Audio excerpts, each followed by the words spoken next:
बिहार के बाद अब पश्चिम बंगाल में चुनाव आयोग वोटर लिस्ट को ठीक करने के लिए एसआईआर करा रहा है, लेकिन बंगाल की सरकार इसका पुरजोर विरोध कर रही है। पश्चिम बंगाल की मुख्यमंत्री ममता बनर्जी और उनकी पार्टी के नेताओं ने चुनाव आयोग के खिलाफ मोर्चा खोल दिया है। यहाँ तक कि ममता बनर्जी की पार्टी तो खुलेआम चुनाव आयोग के हाथ खून से रंगे करार दे रही है, जबकि चुनाव आयोग ने पश्चिम बंगाल के डीजीपी और कोलकाता पुलिस कमिश्नर को चिट्ठी लिखकर बीएलओ की सुरक्षा सुनिश्चित करने को कहा है। टीएमसी और चुनाव आयोग की इस उठापटक के बीच सियासी प्रतिक्रियाएं भी आ रही हैं। एनडीए नेता ममता बनर्जी पर हमलावर हैं और इस बार चुनाव में टीएमसी के हारने का दावा कर रहे हैं। एसआईआर होगा और एसआईआर चुनाव आयोग का ये कार्रवाई है। वोट गलत है तो कटेगा, अगर सही वोट कट गया है तो जुड़ेगा।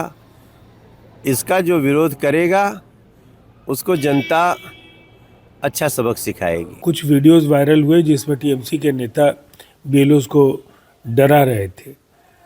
बुनियादी तौर पर बिहार में एसआईआर समय सीमा के अंदर संपन्न हुआ। औसतन एक ईवीएम में एक मतदान केंद्र पर 1200 अधिकतम मतदाता होते हैं और लगभग 250 परिवार। 30 दिनों के अंदर बीएलओ इन 250 परिवारों तक पहुंचने में कहीं कोई कठिनाई बिहार में तो महसूस नहीं कर रहे थे। शुरुआती कई तरह के आरोप लगाए गए। समय सीमा के अंदर बिहार में एसआईआर पूरा हुआ और उसी पर बिहार के चुनाव हुए, इसलिए पश्चिम बंगाल में भी ये हाय तौबा मचाने का कोई औचित्य नहीं है। जबकि विपक्ष के नेता चुनाव आयोग पर निशाना साध रहे हैं और दावा कर रहे हैं कि बिहार की तरह बंगाल में भी खेला किया जा रहा है।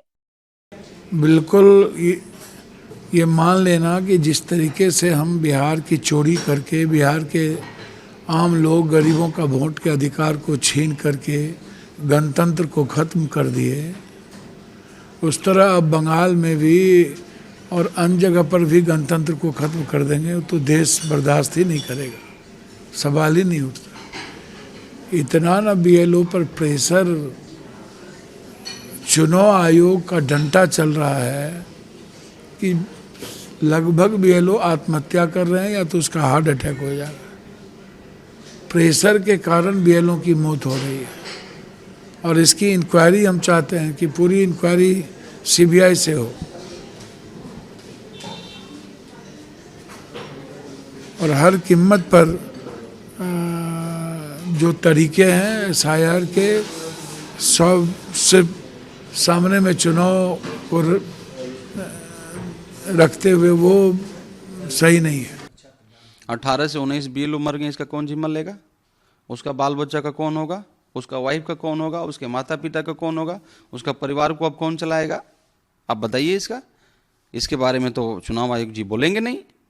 इसके ऊपर में भी तो उनको बयान देना चाहिए था, आपने भी देखा होगा।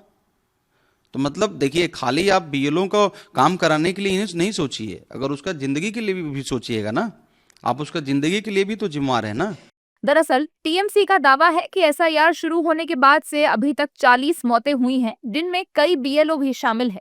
हालांकि बंगाल के सीएमआई जिलों से कई ऐसी तस्वीरें सामने आ रही हैं जिनमें अवैध बांग्लादेशियों को बॉर्डर के उस पार जाते हुए